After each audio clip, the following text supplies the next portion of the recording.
नमस्कार. राष्ट्रसंत विद्यानिकेतन प्राथमिक शाळा उमरखेड, जिल्हा यवतमाळ. कक्षा 7वीं, विषय हिंदी, कविता बेटियों.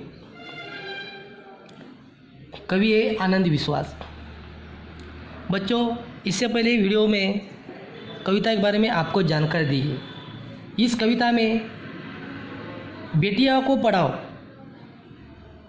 तभी उनका अच्छी तरह से शिक्षा देंगे तो उनमें आत्मविश्वास बढ़ेगा, वो बेटी आत्मनिर्भर बनेंगी और देश की प्रगति होगी. कवि आनंद विश्वास जी ने कहा है, इस कविता के माध्यम से बेटियों की शिक्षा के बारे में जानकारी दी गई है.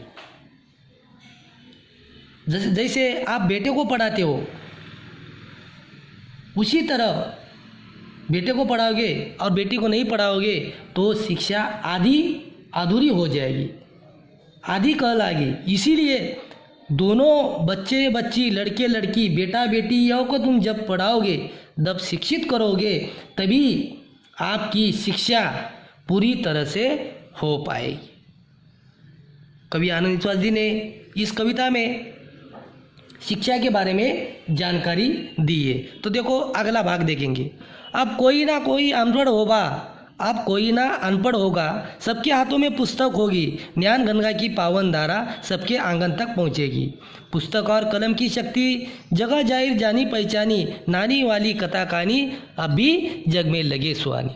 देखो क्या कहा है, समाज में कोई भी अनपढ़ नहीं रहेगा. क्या है, अब कोई ना अनपढ़ होगा, यानी जो समाज में कोई भी अनपढ़ नहीं रहेगा. अनपढ़ यानी जिसको लिखना पढ़ना नहीं आता उसे अनपढ़ कहा गया है. अनपढ़ नहीं होगा. सभी बालकों के हाथ में पुस्तकें होगी. क्या कहा है, सबके हाथों में पुस्तक होगी, यानी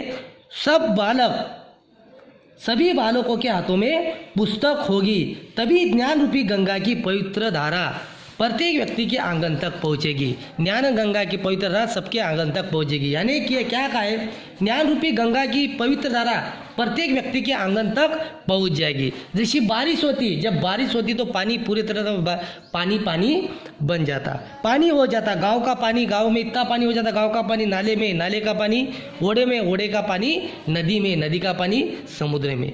उसी तरह कवि ने कहा है कि ज्ञान गंगा की पावन धारा सबके आंगन तक पहुंचेंगी. जब सबको ज्ञान मिलेगा, हर व्यक्ति को ज्ञान, हर बच्चों को ज्ञान मिलेगा, तभी प्रत्येक व्यक्ति को आंगन तक वो ज्ञान गंगा पहुंचेंगी. यानी हर घर घर में बच्चा पढ़ेगा. इसका अर्थ क्या है, हर घर घर में बच्चा पढ़ेगा. इसीलिए सभी जानते हैं कि कलम में इतनी शक्ति है. इसीलिए सब जानते हैं कि कलम में बहुत शक्ति है. इसीलिए कहा, पुस्तक और कलम की शक्ति जगह जगह जानी पहचानी, यानी कलम में बहुत शक्ति है. ये आप 21वीं सदी का युग है. इस युग में टिकना है, सामना करना हो, किसी का आगे बढ़ना हो तो शिक्षा लेना बहुत ज़रूरी है. शिक्षा के सिवाय कुछ भी नहीं चलता है. इसलिए पुस्तकों का ज्ञान का भंडार है. पुस्तकें क्या है, एक ज्ञान का भंडार है. जैसा घर में राशन पानी टाकी में रखते, बड़े बड़े खलियान रहते हैं, वो खेत में अनाज का भंडार रहता है, उसी तरह ये पुस्तक ही ज्ञान का भंडार है. आज भी बच्चों को नानी द्वारा कहानी सुनाई जाती है. तो देखो बच्चों, समाज में इस कविता में कहा, कवि आनंद विश्वास जी ने कहा है, समाज में कोई भी अनपढ़ रहना नहीं चाहिए. सभी बालकों के हाथों में पुस्तकें होना चाहिए. तभी जब सबके हाथ में पुस्तक होंगे, तभी ये पवित्र धारा, ज्ञान गंगा की पवित्र धारा क्या हो पाएगी, हर घर पहुंचाएगी. घर घर बच्चा पढ़ेगा, हर घर में हर बच्चों के पास किताब रहेगा. इसीलिए कलम में बहुत शक्ति है. जब आपके हाथ में कलम है तो आपका जो आयुष्य, आपका जो जीवन है, अच्छी तरह से, पूरी तरह से बन जाएगा.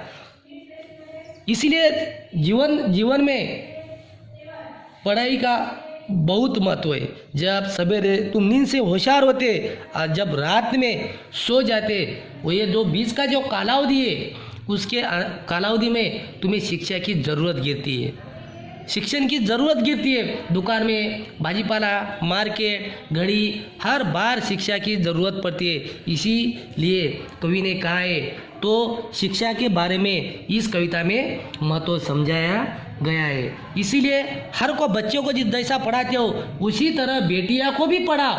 दोनों को भी उतना ही समान हक दो, समान न्याय दो. तभी जो आपकी जो पढ़ाई है, तभी आपका जो शिक्षा है तभी शिक्षा पूरी तरह से हो पाएगी। देखो बच्चों, आज हम इस कड़वे का आपको अर्थ भावार्थ आपको समझा दिया है। तो बच्चों, तुम घर जाने के बाद इस कविता का गायन करो और ये जो कड़वा दिए वाला आपका इसके बारे में आपको जानकारी बता दी है, तो अपने शब्द में, तुम्हारे शब्द में हिंदी के स्वाध्याय गृहपाठ वही पर लिखने का है। अगला भाग अगले तरीके में देंगे। नमस्ते।